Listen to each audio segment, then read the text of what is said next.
Je suis Loïc Gaume, auteur-illustrateur de livres pour enfants. J'ai écrit Plus de place. J'interviens régulièrement dans les classes autour de mes albums, ce qui m'a amené à imaginer un module d'animation spécifique pour ce livre. Plus de place est la réécriture du conte de la moufle. Un bonnet a remplacé la moufle et des expressions animalières y ont été ajoutées. Il s'agit d'une histoire simple et répétitive qui joue graphiquement sur l'idée de l'amplification, du grossissement, du minuscule et du très grand. Dans ce cadre, un module d'animation a été conçu à destination des enfants de 3 à 5 ans qui aborde plusieurs notions du livre. Il se compose des silhouettes des 7 animaux de l'histoire et d'un grand tapis qui reprend le bonnet de l'histoire et qui est aussi un espace pour ces activités. Il s'agit de 6 activités ludiques qui passent par la manipulation. De grandes formes en bois se sont rapidement imposées. Aussi, l'aspect participatif a été privilégié pour jouer avec des groupes d'une dizaine d'enfants.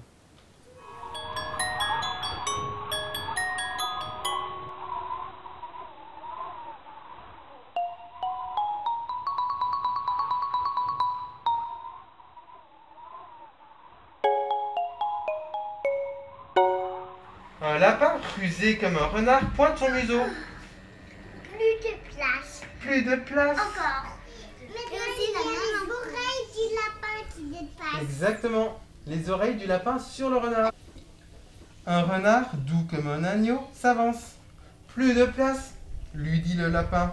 Sans l'écouter, le renard s'enfonce dans le bonnet. Regardez la taille du bonnet.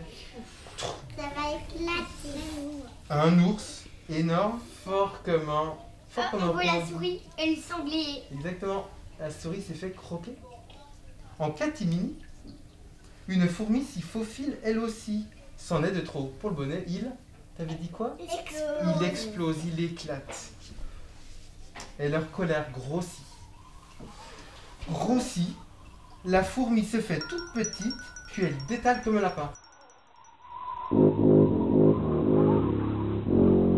L'activité Bonnet Puzzle invite les élèves à disposer les 7 silhouettes des animaux dans le bonnet sans les faire dépasser comme ils le sont dans l'histoire.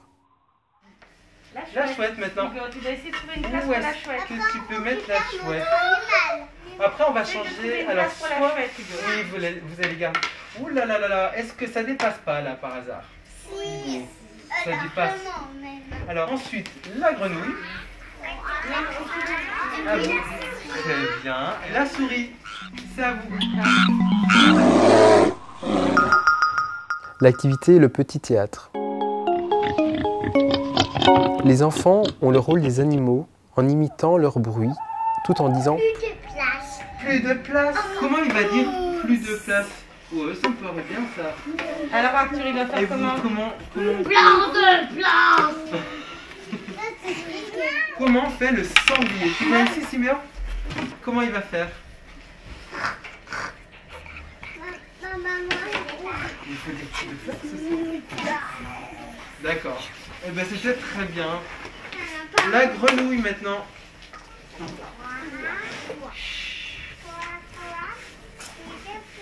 Très bien. Quel bruit il fait le renard? Moi, je me demande bien. Et tu dis plus Super. de... Vers nous. l'activité Jeu de taille. À l'inverse de l'histoire, les enfants rangent les animaux du plus petit au plus grand, en devinant la place d'un blaireau, d'un hérisson ou d'autres animaux, ou encore des animaux de la jungle ou de la savane. Lapin. Lapin. Non. Si, lapin. Chouette. Ouais. Renard. Sanglier. Voilà. Très bien. Et en dernier, La souris. un fourmi. Et si c'était des animaux d'Afrique, le plus gros, ce serait lequel qu'on mettrait en dernier? L'hippopotame. Ou plus gros encore? Le lion.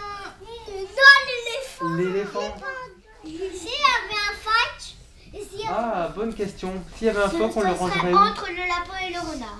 Entre le lapin et le renard, le phoque. L'activité en musique. Une lecture sonore est proposée sur une création de Victor Goldschmidt. On y retrouve chaque animal et chaque scène de l'histoire. Qu'est-ce qui se passe à ce moment? Le bonnet explose.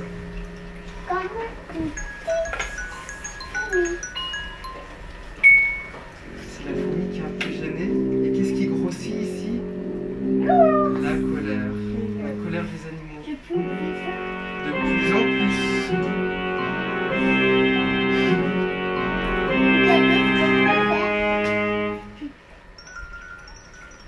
s'en va comme ça.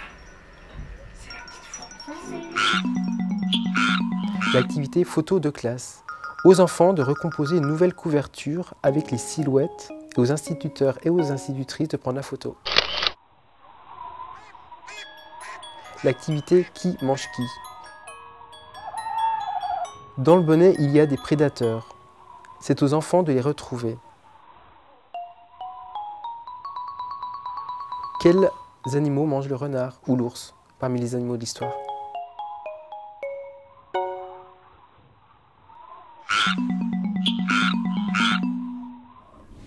Le matériel est très attrayant pour les enfants. Ils ont adoré le puzzle, remettre les animaux dans le bonnet, manipuler, toucher, imiter les animaux, ils ont adoré. Quelle est l'activité que vous avez préférée? J'ai aimé quand on faisait le petit théâtre. Quand on faisait le petit théâtre, pourquoi t'aimais bien chanter? Parce qu'on faisait les bruits d'animaux. Ils peuvent manipuler, ils peuvent se déplacer sur le support et puis ils ont pu se mettre dans le bonnet, donc c'est vraiment très chouette. Maintenant, ce qui est bien aussi, c'est qu'on va pouvoir nous le réexploiter par après dans leur cahier. On va pouvoir remettre les animaux aussi du plus grand au plus petit. Pour les petits, ça sera une réexploitation. Et, voilà. Ah, moi, le lapin, il m'a fait rire. Le lapin, il m'a fait rire. Moi, les boules, il m'a fait vraiment rire. Le groupe que j'ai eu, ils ont préféré aussi l'histoire. C'est des enfants qui aiment bien écouter les histoires justement et donc ils pouvaient s'imaginer le bruit des animaux et ils peuvent passer justement au concret et toucher, c'est ce qu'ils préfèrent, donc ils ont pu se mettre dans la peau de chaque personnage aussi. Quand ils ont pris le petit lapin, ils devaient imaginer le son et c'est beaucoup plus agréable pour eux que simplement avoir l'album à la maison. Ils l'ont vécu corporellement, quoi. Ils ont tous reçu le livre via la bibliothèque, enfin les grands, les petits vont le recevoir cette année. C'est en lien aussi avec la MOUF, donc on peut faire des comparaisons d'albums, etc. Vu que les histoires sont similaires, mais il y a des petites choses qui changent. On pourrait recréer aussi les petites marionnettes où ils peuvent jouer en classe avec, en faisant un petit théâtre. Il y a plein d'activités qui sont exploitables avec eux, c'est vraiment chouette. Plus de place est l'album retenu par la Fureur de lire et le plan lecture pour être offert à tous les élèves de première maternelle. Il est édité avec les éditions Versant Sud Jeunesse.